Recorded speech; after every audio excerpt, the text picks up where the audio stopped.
Hello everyone, Python की इस part पे आप सभी का स्वागत है। एंड आज इस पार्ट पे हम लोग देखने वाले हैं पाइथन पे रॉ स्ट्रिंग क्या होता है।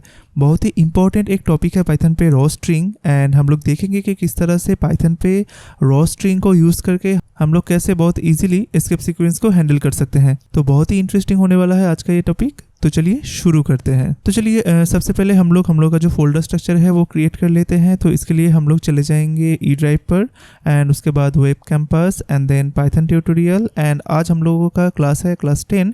तो हम लोग ये काम करेंगे, ये जो क्लास 9 बोल के जो फोल्डर है इसको सिलेक्ट करके कंट्रोल सी करके कंट्रोल वी कर देंगे। एंड इसका जो फोल्डर नाम है हम लोग इसको रीनेम कर देते हैं क्लास 10 पे। तो चलिए हम लोग VS कोड ओपन कर लेते हैं एंड VS कोड में ये जो फोल्डर है उसको ऐड कर देते हैं। VS कोड ओपन करने के बाद आप लोग यहाँ से फाइल पे क्लिक करो, then add folder to space, then यहाँ पर से आप लोग ई ड्राइव पे जाओ and then web campus, then Python tutorial, then class 10 को चूज़ करके यहाँ पर ऐड पे क्लिक कर दो।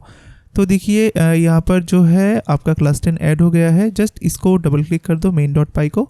तो देखिएगा हम लोगों का जो क्लास 9 का जो पार्ट था तो वो यहाँ पर शो हो रहा है। ठीक है, तो देखिए यहाँ पर हम लोग देख सकते हैं कि पिछले पार्ट पे हम लोग देखे थे कि पाइथन पे एस्केप सीक्वेंस किस तरह से काम करता है एंड हम लोग कैसे सिंगल कोटेशन के अंदर ही सिंगल कोटेशन को यूज़ कर सकते थे। एंड हम लोग कुछ एस्केप सीक्वेंस के बारे में सीखे थे, जैसे कि /b/n, इस तरह से हम लोग सीखे थे। बट यहाँ पर एक बहुत ही इम्पॉर्टेंट एक चीज़ है। जैसे कि मान लीजिए आपने यहाँ पर मैं यहाँ से इसको रिमूव कर दे रहा हूँ। ठीक है, तो मान लीजिए आप यहाँ पर एक डायरेक्टरी का एक पाथ यहाँ पर आप लोग सेट करना चाह रहे हो। एंड मान लीजिए देखिए यहाँ पर क्या है, ये है हम लोगों का डायरेक्टरी पाथ है ना, इसको हम लोग बोलते हैं डायरेक्टरी पाथ, ताकि आप लोगों को अगर बोला जाए कि क्लास 10 का जो डायरेक्टरी पाथ है वो कौन सा है तो आप लोग इस तरह से आप लोग दिखा पाओगे कि देखिए हम लोग अभी ई ड्राइव के अंदर है, तो वेब कैंपस के अंदर है, देन पाइथन ट्यूटोरियल, ये हो गया हम लोग का पूरा एक पाथ।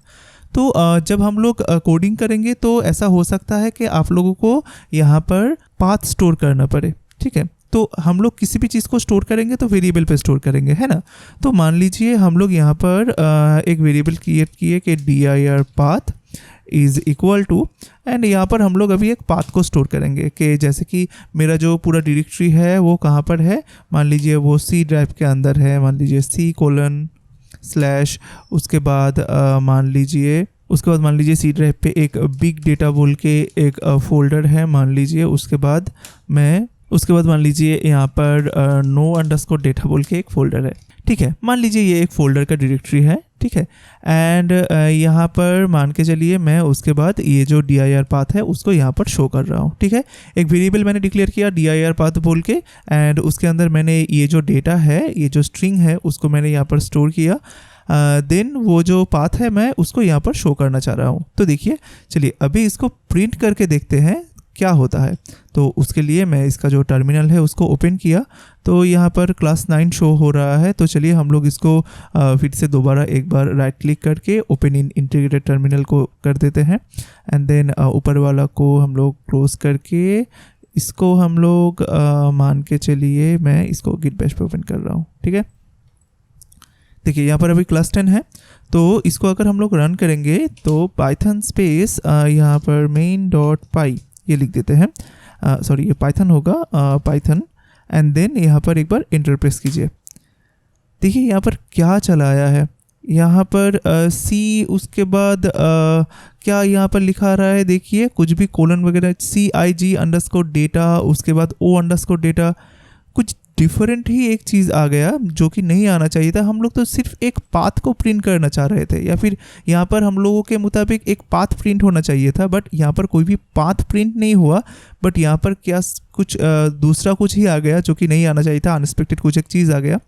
तो ये कैसे आया, देखिए यहाँ पर जब भी हम लोगों ने ये सिंगल कोटेशन या फिर डबल कोटेशन किसी के भी अंदर हम लोग जब पाथ क्रिएट कर रहे थे, एंड हम लोग पिछले ट्यूटोरियल पे देखे थे कि एस्केप सीक्वेंस क्या होता है, तो हम लोग तो सिर्फ यहाँ पर एक फोल्डर नेम, जैसे कि बिग डेटा एक फोल्डर नेम हो गया, नो डेटा एक फोल्डर नेम हो गया, दिए थे।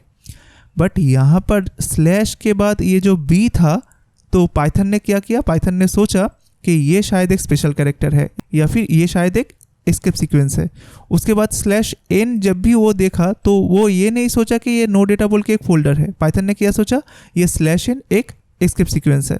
तो ये प्रॉब्लम हो जाता है जब हम लोग एक स्ट्रिंग के अंदर बैकस्लैश को लेके काम करते हैं एंड उस बैकस्लैश के लिए कोई भी एक कैरेक्टर जो कि एस्केप सीक्वेंस कैरेक्टर नहीं होना चाहिए था तो वो हो जाता है गलती से इस तरह से।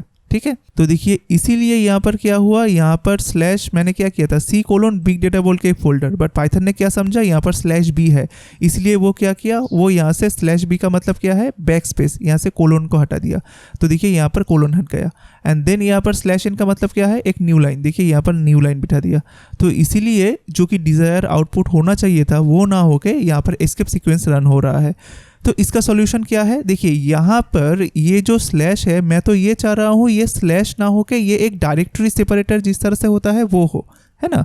तो इसीलिए जब भी आप लोगों को लगेगा कि यहाँ पर इस तरह का स्लैश मैं दिखाना चाहता हूँ ताकि यहाँ पर पाइथन ये वाला जो एस्केप सीक्वेंस कैरेक्टर है वो ना ले, तो तब आप लोग ये स्लैश को डबल स्लैश पे कन्वर्ट कर दीजिए इस तरह से बस। तो अभी पाइथन के पास क्या ट्रीट होगा कि नहीं ये /b नहीं मुझको करना है, ये वाला स्लैश को मुझे दिखाना है। तो इस तरह से पाइथन समझ जाएगा। ठीक है, तो इसको हम लोगों ने सेव किया, टर्मिनल पे गए एंड एक बार और पाइथन को रन किए। देखो यहाँ पर ठीक ठाक रन कर रहा है जैसे कि हम लोग चाह रहे थे कि C:/big data/no data इस तरह से शो हो रहा है ना। तो इसी तरह से हम लोग ये चीज़ को कर सकते हैं। ठीक है, बट पाइथन पे इससे और भी एक ईजीएस्ट तरीका है इसको करने के लिए, वो क्या है चलिए देखते हैं। तो मान लीजिए हम लोग अभी ये वाला चीज़ को तो हम लोग समझ गए कि अगर हम लोगों को स्लैश दिखाना है तो डबल स्लैश करना होगा। ठीक है, तो इसको हम लोग यहाँ से रिमूव कर दिए। अभी हम लोग इसको रन करेंगे तो क्या आएगा, एरर आएगा, है ना।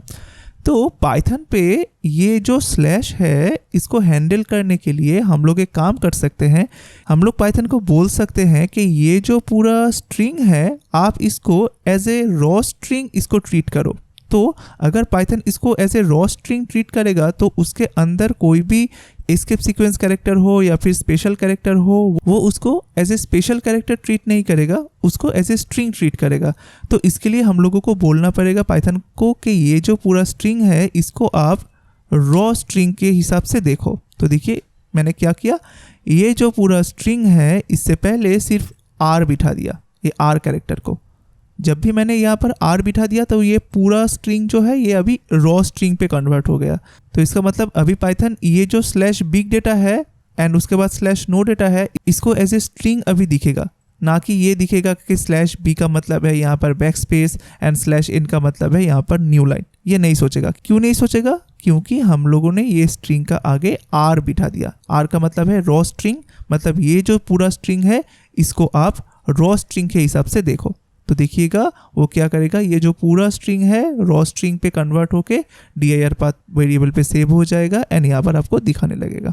तो देखिए हम लोग इसको चलिए रन करते हैं। तो यहाँ पर हम लोग चले जाते हैं एंड इस बार को रन करते हैं। देखिए सेम आउटपुट आ रहा है, प्रीवियसली जो हम लोग डबल स्लैश किए थे देखिए वो वाला आउटपुट है ये, एंड हम लोग अभी रॉ स्ट्रिंग के माध्यम से इसको दिखा रहे हैं। तो देखिए ये वाला का आउटपुट है ये C:/big data/no data, है ना। तो यही होता है रॉ स्ट्रिंग। पाइथन पे आपको जब भी लगे कि आपके पास कोई भी एक स्ट्रिंग है एंड आप उस स्ट्रिंग को एज इट इज़ जिस तरह से है उसी तरह से आप दिखाना चाहते हो या फिर स्टोर करना चाहते हो, तो आप उस स्ट्रिंग को रॉ स्ट्रिंग पे कन्वर्ट कर लो। देखिए हम लोग यहाँ पर क्या किए, ये जो स्ट्रिंग है मैं एज इट इज़ जिस तरह से है उसी तरह से मैं वेरिएबल पे स्टोर करना चाह रहा था। तो इसीलिए हम लोगों ने यहाँ पर देखिए रॉ स्ट्रिंग यूज़ किया। तो उम्मीद करता हूँ आप लोग समझ गए होंगे कि किस तरह से पाइथन पे रॉ स्ट्रिंग यूज़ किया जाता है एंड हम लोग क्यों पाइथन पे रॉ स्ट्रिंग यूज़ करेंगे। एंड साथ ही साथ हम लोगों ने देखा कि हम लोग ये जो रॉ स्ट्रिंग को यूज़ करके किस तरह से एस्केप सीक्वेंस वाला जो प्रॉब्लम है उसको सॉल्व भी कर सकते हैं।